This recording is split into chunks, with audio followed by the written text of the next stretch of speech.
मेरी तरफ से सभी को राम राम, सत श्री अकाल, सलाम अलैकुम। मैं जनक फौजी इस टाइम जंतर मंत्र पर मौजूदा हूँ और जहाँ पर पूर्व सैनिकों का धरना चल रहा है और ये 2-3 आदमी बैठे हुए हैं। आइए इनसे बातचीत करते हैं। और हमारे साथ हैं हवलदार विजय जी।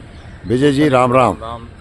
सर आप बताइए आपको क्या क्या प्रॉब्लमें आ रही हैं यहाँ पर जो है, क्योंकि यहाँ पर किसी का धरना भी नहीं लगा हुआ है और सिर्फ आपका ही लगा हुआ है, तो आपको प्रॉब्लमें तो आ रही होंगी। तो वो क्या क्या समस्या आ रही हैं वो बताइए थोड़ा। देखिए साहब, समस्याएं तो आती रहती हैं, लेकिन हम जो है इन समस्याओं का सामना करते हुए आगे बढ़ते जाएंगे, क्योंकि हम धरने को कमज़ोर नहीं होने देंगे कभी भी। हम चलते जाएंगे मंजिल की ओर। जब तक हमें मंजिल नहीं मिलेगी तब तक हम रुकेंगे नहीं।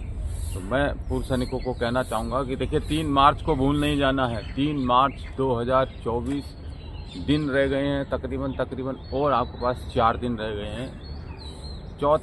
आज से 4 दिन बाद आपका एक महाधरना है, महारैली है, और उसमें भारी से भारी संख्या में आकर आपने जो है अपने धरने का साथ देना है, अपनी मांगों को उठाना है, सरकार तक पहुंचाना है। जैसे आप कह रहे थे, देखिए परेशानियां, देखिए जब भी कोई संघर्ष चला है तो उसमें परेशानियां आती है। जैसे कि ये जो भी जे चैनल जो है एकदम स्टिंग ऑपरेशन करने के लिए आ गए, उन्होंने भी शायद आपका वीडियो देखा होगा और वो करने के लिए आ गए। और उस समय मैं अपने लिए चाय बना रहा था, तो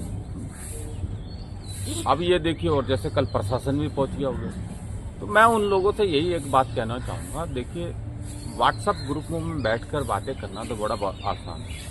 ये अगर हम यहाँ सुबह आते ही हैं तो देखिए ऐसे तो नहीं है कि हवाई जहाज में उड़ के आ गए।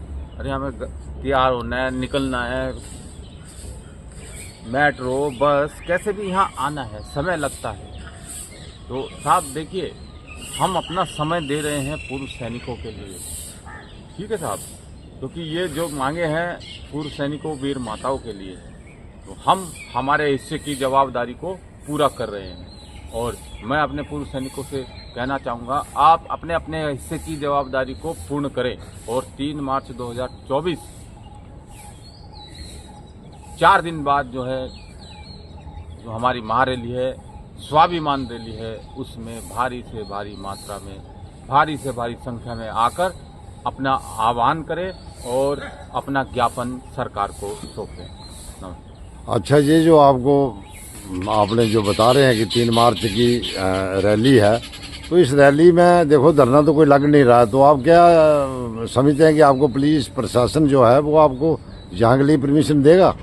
देखिए साहब, हमारा काम था, हमने उन्हें सचेत कर दिया कि हम धरना कर रहे हैं। अब जो भविष्य के गर्त में क्या छुपा है, इसे कह पाना मुमकिन नहीं है, क्योंकि हमने हमारी तरफ से पूरी कार्रवाइयाँ कर दी है। ऐसे नहीं है कि हम लुक छुप के आ रहे हो, हमने अपनी कार्रवाइयाँ पूरी कर दी है। प्रशासन को हमने बता दिया है, जो पार्लियामेंट स्ट्रीट थाने में जाकर हमने एसीपी साहब को दे दी है, चिट्ठी दे दी है, हम कैसे करेंगे, हम शांतिपूर्ण तरीके से करेंगे, ये सब हमने बातें उनको बता दी। अब देखिए, हमें धरना उस दिन लगाने हैं, रैली करनी ही करनी है, तो साहब इसमें कोई शक की गुंजाइश नहीं होनी चाहिए। हम उस दिन अपना कार्य करेंगे तो करेंगे ही। नहीं, अगर मतलब कि नहीं लगाने देंगे तो आगे की कार्रवाई में क्या करोगे आप? नहीं लगाने देंगे हम तो जबरदस्ती करेंगे साहब। फिर आपको अरेस्ट करेगी पुलिस? अरेस्ट कर लें साहब, कोई नहीं साहब, उससे किसको डर लगता है। ये प्रशासन अपना काम करेगा, लेकिन हमें हमारा काम करना है। जो हमने कहा है उसे हमने करना है। प्रशासन अपना काम करेगा, हम अपना काम करेंगे। ये जो कुछ आदमी आपको परेशान कर रहे हैं, जो मानसिक आपको वो क्षति पहुंचा रहे हैं, तो इसके बारे में आप क्या कहेंगे? देखिए साहब, मैं ऐसे लोगों, जो मैं पूर्व सैनिकों से कहना चाहूँगा, ऐसे लोगों के जो विचारधारा है ना, जो अलग ही तरीके के हो, ये आंदोलन, ये सबसे बड़ी बात देखिए, 20 फरवरी से यहाँ कोई आया नहीं। 20 फरवरी 2023 में जब धरना लगा था, तब से तो शायद कोई आया नहीं होगा, ज़्यादा से ज़्यादा 1, 2, 3 बार।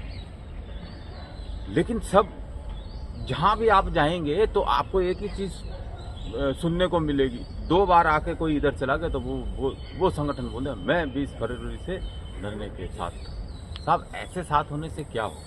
साथ तो जब होता कि जब आप आए, यहाँ बैठें। ऐसी तो बहुत सारे संगठन हैं नहीं, क्या वो आपके धरने का फायदा उठाना चाहते हैं? साहब ये फायदा ही उठाना चाहिए, अपने आप को चमकाना चाहते हैं। जहाँ की उनको गवर्नमेंट ने ये टास्क दिया कि इसको तोड़ो। देखिए वो एक छुपा हुआ मुद्दा ये भी हो सकता है कि लोकसभा का चुनाव नजदीक है, वो सब चाहते हो कि शायद हमें कहीं ना कहीं से एक सीट मिल जाए, और कई जगहें खाली भी हुई हैं साहब। मैं वैसे तो पहले बता दिया गया है, मैं फिर बता रहा हूँ कि कई जगहें खाली भी हुई है, और वो शायद हो सकता है उनको भरने के लिए और सोच रहे हो कि मैं ये ले लूँ। तो देखिए गुंजाइश हर चीज़ की। नहीं, वो और तो ले आने लेंगे, वाला- मान लिया उन्होंने टिकट भी ले ली, लेकिन वो 28 लाख और 7.5 लाख माता बहनों का जो नुकसान कर रहे हैं वो नहीं सोच रहे हैं ये अपने फायदे के लिए। देखिए साहब, जब स्वार्थी हो जाता है ना इंसान, ऐसा जैसे हाथ की पांचों उंगली बराबर नहीं, ऐसे सभी लोगों की विचारधाराएं बराबर नहीं, तो कुछ लोग स्वार्थी होते हैं। और मैं पूर्व सैनिकों से यही कहना चाहूँगा, ऐसे स्वार्थी लोगों से बचने की ज़रूरत है, क्योंकि ये जो स्वार्थी लोग हैं ये इन्होंने धार कुंद ही कर दिए। जैसे आप देखेंगे 17 सितंबर के बाद इस धार को कुंद ही किया गया है, ना तो अब तक ये काम हो जाना चाहिए था। क्यों उनका पोस्टर लगा के उनको जूते मारा जाता है? सबसे बड़ा कारण यही है कि उन्होंने जो धरना बहुत अपनी पीक पे आ गया था उसको एकदम से घेरने का काम किया। वो कोई खाली हमारे घर का या साबका सैनिक संघर्ष समिति का ये धरना नहीं है, ये तो किस लिए है धरना? 28 लाख पूर्व सैनिक और 7.5 लाख वीर नारियों के लिए धरना। तो हमारे ही घर के क्या हमें पेंशन नहीं मिल रही है साहब? लेकिन ये जो विसंगतियां हो गई हैं उनको दूर कराने के लिए, तो हम दूर कराने के लिए हम किसके पास जाएंगे? अपनी सरकार को कहेंगे। क्या हमने इस सरकार को नहीं चुना? हमने भी तो इस सरकार को चुना हुआ है। क्या किसानों ने इस सरकार को नहीं चुना था? चुना हुआ था। जब उनके साथ वादा खिलाफी हो रही है तभी तो, जैसे जो अपना फरीदाबाद की रैली में जो हमारे प्रधानमंत्री महोदय ने कहा था कि प्री मैच्योर वाले भी को भी मिलेगी, लेकिन जब से इनकी सरकार आई है उसी समय से प्री मैच्योर इन्होंने जो है आउट कर दिया। तो कौन थे वो लोग? प्री मेजर आउट है, रिजर्विस्ट को बेचारे जो अभी बहुत कम मात्रा में रह गए, जिन्होंने 2-3 लड़ाइयाँ लड़ी हैं। कौन थे लोग? क्या ये तब जो हमारे अफसर साहिबान बोलते रहते हैं नहीं नहीं ऐसा नहीं है, ये नहीं, तो ये क्या कहाँ गए थे? तब क्यों चुप बैठ गए थे? तब ये लोग क्यों चुप बैठ गए? तब इनको बोलना चाहिए था। जैसे जो 7 CPC रोकी गई थी, 7 CPC जब रोकी गई थी कि नहीं हमें तो ये चाहिए, हमें नहीं इतना चाहिए, तो अब हमारे अफसर साहिबान कहाँ गए थे? अरे हमसे ज़्यादा तो उन्हीं को नोजले होता है ना, बोलते हैं ये साहब आपने ही गड़बड़ी की। अगर आप उस समय खड़े हो जाते कि नहीं हम नहीं लेंगे, पहले इसको ठीक करो, इन सारी चीज़ों को ठीक करो, तो ये इतनी नौबत भी नहीं आती, सब आपके साथ होते हैं। वजह यही है कि आपने अपनों का साथ नहीं दिया। कहे तो हम आपके हैं लेकिन अपनों का साथ नहीं दिया, इसलिए जो है ये 20 फरवरी को आके हमें धरना लगाना। अच्छा, तो देखो एक सवाल मेरा और है, गवर्नमेंट आपकी अभी दूसरा साल आपको शुरू है, अभी कह सकते हैं कि दूसरा साल आपको शुरू है, तो अभी तक तो गवर्नमेंट ने आपकी बात कोई सुनी नहीं, तो आगे क्या उम्मीद है आपको कि आपकी कोई गवर्नमेंट से बातचीत चल रही है जहाँ कोई सुनाई होगी आपकी? देखिए गवर्नमेंट तो साहब किसी की नहीं सुन रही है। जैसे तो किसानों का अभी आप ले लीजिए, जो EVM का चल रहा है उसकी नहीं सुन रही, उनको पकड़ते हैं, उठाते हैं, डाल देते हैं। जो EPS 95 वाले थे उनको भी गोल मोल घुमाए, उनको हमेशा वादा कर दिया जाता है, लेकिन क्या अभी तक उनके पास कोई ऐसा कागज आया कि जिससे कि उनको हो गया हो कि नहीं? सिर्फ गवर्नमेंट आश्वासन दे रही है, और आश्वासन क्या कि सब हो जाएगा। सब कैसे हो? पहले आप कार्य को कर दीजिए और फिर चुनाव में जाइए ना, कौन मना करता? लेकिन फिर भी हम उम्मीद करते हैं कि हमारे बैठने का ये फ़ायदा होगा कि गवर्नमेंट को हर चीज़ का संज्ञान है। कोई पूर्व सैनिक ये धोखे में ना रहे कि गवर्नमेंट को नहीं मालूम, गवर्नमेंट सुन नहीं रही।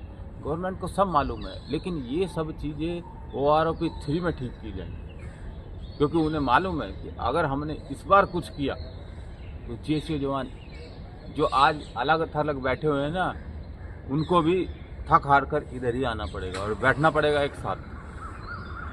जो ये सोच रहे हैं ना कि गवर्नमेंट उनके लिए कर देगी या मैं फ़ायदा उठा लूँगा, तो अपने फ़ायदे के लिए ना रहें साहब, अपनों के फ़ायदे के लिए। अपना फ़ायदा तो सबको ही उठा लेता है, लेकिन अपनों के लिए जो करता है ना इंसान, वही। ये थे हवलदार विजय जी, और इसी के साथ मैं जन फौजी। इस वीडियो को ज़्यादा से ज़्यादा शेयर करें और सब्सक्राइब करें, और मेरी तरफ से जय हिंद, जय भारत।